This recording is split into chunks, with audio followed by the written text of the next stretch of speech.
السلام عليكم، مرحبا بكم في مطبخ عفيفه كيتشن. كنتمنى هذا الفيديو يلقاكم في احسن الاحوال.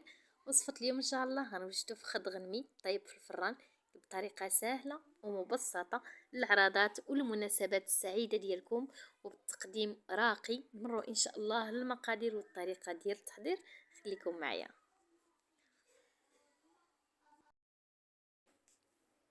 غادي نحتاج فخذ غنمي، عندي الكمون، القزبور يابس، الابزار والملح، عندي 3 المعالق كبار ديال الزبده وزيت الزيتون. نمروا ان شاء الله للطريقه ديال التحضير. ما غاديش نديروا بزاف ديال التوابل باش نحافظوا على المذاق ديال اللحم. اول حاجه غادي نوجدوا التتبيله اللي غادي نديروها للفخذ.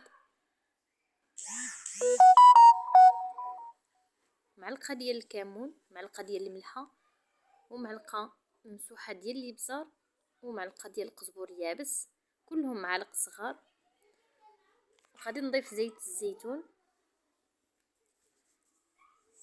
تقريبا 4 كاس ديال زيت الزيتون. كنخلطوا ديك التتبيله ونخليوها على جنب. غادي ناخذ بابي الومنيوم وغادي نطلقوا بهذه الطريقه فوق سطح العمل باش غادي نغطيو الفخذ ديالنا اللي غندخلو للفران، وغادي نضيف وسطو بابي كويسون باش بابي الومنيوم كيجي غير من الفوق. كناخذ الفخذ ونديرو على داك البابي كويسون، كناخذو هكا موس وكنفلحوه بحال هذا الشكل، ولا نديرو فيه ثقوب اللي بغيتو باش غير تدخلو العطريه والملحه والزبده. صافي كنبداو ندهنوه بداك التتبيله اللي وجدنا. كندهنوا الفخذ ديالنا بالتتبيله مزيان من الفوق ونقلبوه وندهنوه حتى من التحت.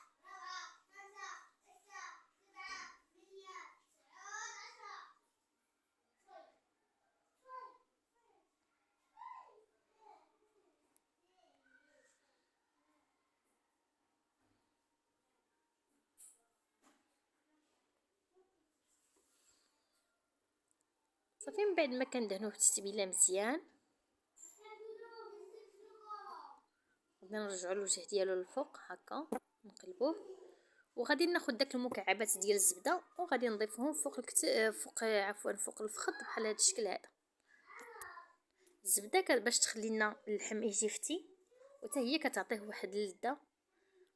صافي غادي نغطيوه بابي كويسون بحال هذا الشكل هذا. ضروري ما تغطيو الفخذ مزيان باش داك البخار، داك السخونيه وداك البخار كيطيب. صافي كنغطيو الفخذ مزيان بحال هاد الطريقه هذه. وغادي غادي نزيدو البابي كويسون، وكذلك غادي نزيدو البابي الومنيوم باش كما قلنا البخار باش كيطيب يبقى داك البخار محبوس لداخل باش كيطيب لينا مزيان اللحم. وكناخذوا بابي الومنيوم كذلك وكنزيدوا نلمطوه يعني كنغطيوه مزيان مزيان باش ما نخليوش ليه الهواء منين يدخل. كنزيد بابي الومنيوم مازال. المهم حتى كنتاكد بان كاع الجوانب سديتهم.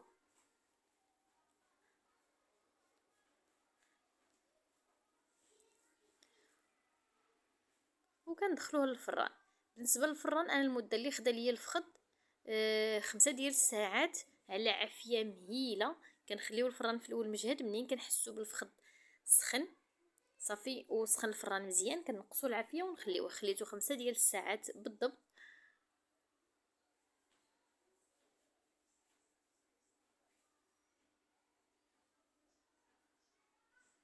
كنعاود نزيد بابي الومنيوم كما كتشوفوا باش يتغطى مزيان.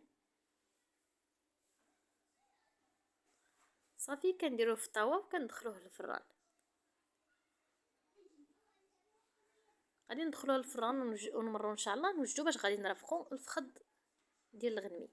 عندي هنا الدنجال، غادي ندير الدنجال مشرمل. خديت هاد الدنجالات هكا يكونوا صغيورين كيجيو زوينين في المنظر. عندي هنا الثومه والقزبر ومعدنوس مدقوقين، عندي السودانيه، الابزار، البابريكا التحميره والخرقوم والكمون والملح وزيت الزيتون ولا زيت نباتيه اللي متوفر عندكم. من الافضل اذا كانت زيت الزيتون. صافي غنوجدوا دابا التتبيله ديال الدنجال. عندي السودانيه هنا، الا بغيتو يجي حار شويه المهم ديروا على حسب الذوق. انا درت هنا غير 4 معلقه. هنايا نص معلقه ديال الابزار، البابريكا 2 معالق صغار، معلقه صغيره ديال الخرقوم، الكمون معلقه صغيره عامره ديال الكمون، والملح معلقه صغيره ديال الملح ما عامراش. وغادي نزيد داك الثومه والقزبر والمعدنوس مدقوقين. غادي نضيف عليهم الزيت. هنا تقريبا ضفت عليهم كاس لارب ديال زيت الزيتون.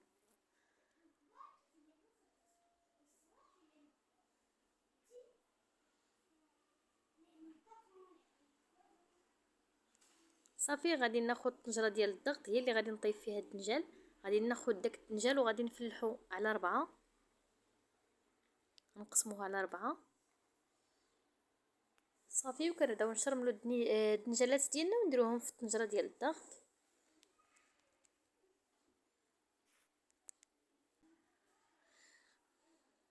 وكنبدا نشرمل الدنجال،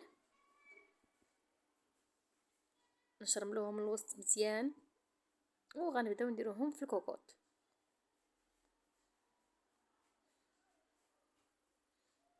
من الافضل نشرملو بيدينا، كتجي سهله احسن من المعلقه. صافي غنشرمل الدنجال ونرجع معكم ان شاء الله. من بعد ما شرملت الكميه اللي عندي غادي نضيف داك الشرموله، بقات ندير فيها واحد نص كاس صغير ديال الماء وغادي نضيفها في الطنجره ديال الضغط وغادي نسد على الدنجال ونخليه يطيب تقريبا غير واحد نص ساعه على عافيه مهيله. ملي كتبدا الكوكوط تصفر نخليوه على عافيه مهيله. هاد الدنجال كيجي بنين، يجيكم روعه. صافي غادي نديرها على العافيه ونخليها ونمروا ان شاء الله باش غادي نعسل البرقوق والمشماش. غادي نضيف غير قبصه ديال الملح في البرقوق وفي المشماش. الملح كتقاد لينا الطعم ديال البرقوق وديال المشماش باش ما كيجيش غير الحلاوه. غادي نضيف نجمه ديال اليانسون. هنايا عندي عواد القرفه شويه شويه. ديروا غير عود القرفه الا كان كبير، انا بقى لي غير هادو اللي مهرسين ضفتهم. عندي هنا ساشي ديال سكر زهره البرتقال غادي نضيف كذلك في البرقوق وفي المشماش. وغادي نضيف ليهم الماء وغادي نديرهم يطيبوا حتى يطيبوا عاد نرجعوا ان شاء الله باش نزيدوهم السكر باش يتعسلوا.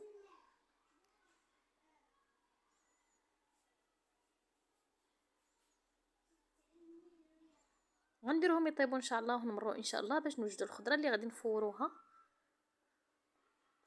هنا بالنسبه للخضر اللي غادي اللي غنرافقوها حتى هي مع الفخذ ديال الغنمي.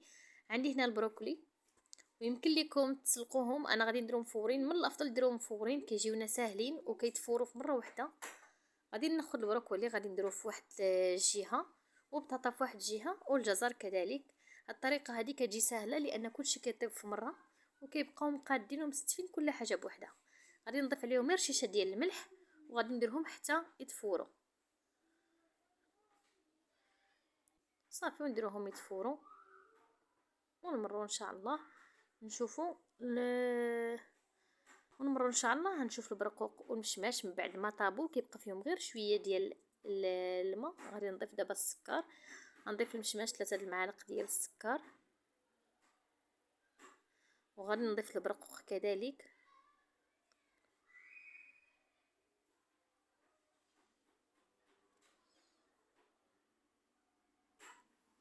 غادي نضيف البرقوق كذلك السكر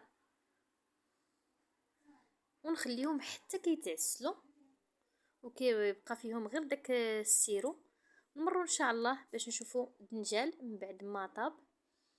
نحلوا عليه هاد الدنجال ديالنا من بعد ما وجد كيجي على هاد الشكل هذا. صافي راه واجد، ما بقى غير نخليوه على جنب ونمروا ان شاء الله نشوفوا الخضر كذلك اللي تفورات اللي فورناها باش غادي نوجدها. ما غاديش ندير لهم شي ندير لهم التتبيله العاديه اللي كان نديرو ديال الخل وزيت العود وداكشي. غادي نضيف شويه ديال المعدنوس على الجزر، شويه ديال الخل،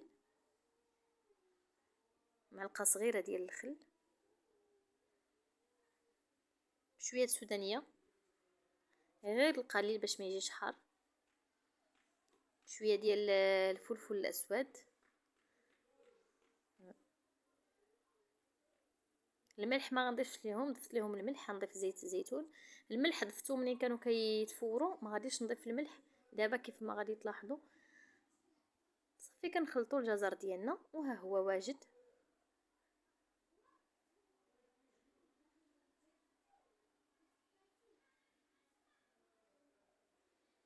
دابا غادي نوجدوا البطاطا. كيف ما قلت لكم ملي كتفور الخضر كيبقاو مجموعين وكيبقاو مستفين في الكسكاس، ماشي منين كيسلقوهم كيبقاو كذلك بالفوائد ديالهم. غادي نضيف لها كذلك شويه ديال الربيع، شويه ديال زيت الزيتون، شويه ديال الابزار، شويه ديال الخل.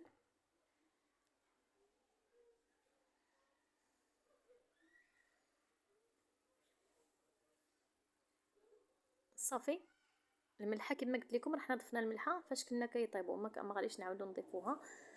صافي كنخلطوا داك البطاطا وكنديروها حتى هي على جنب، ونمروا ان شاء الله باش نوجدوا البروكولي. بالنسبه للبروكولي ما غاديش نضيف ليه بزاف ديال التوابل، غنضيف ليه غير زيت الزيتون وشويه ديال الفلفل الاسود صافي، وكنخلطوا. ما كنضيفش ليه بزاف لان البروكولي كيجي بنين واخا فيه غير الملحه. صافي من بعد ما وجدنا هاد السلطات اللي غادي نرافقوهم بالفخذ ديال الغنمي، دابا من بعد ما مرات تقريبا 5 ديال الساعات، انا درتو تقريبا مع 9 ديال الصباح وجد مع 2. صافي كنحلو على الفخذ باش نشوفوه واش طايب.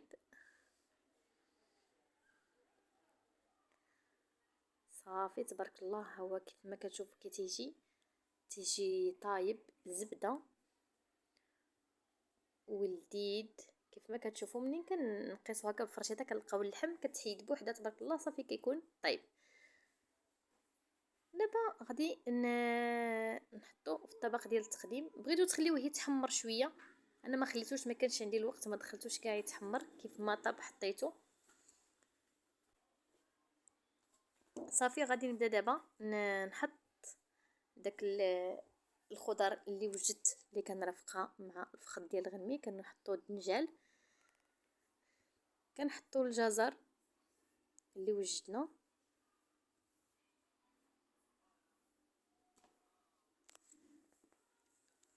البطاطا كذلك.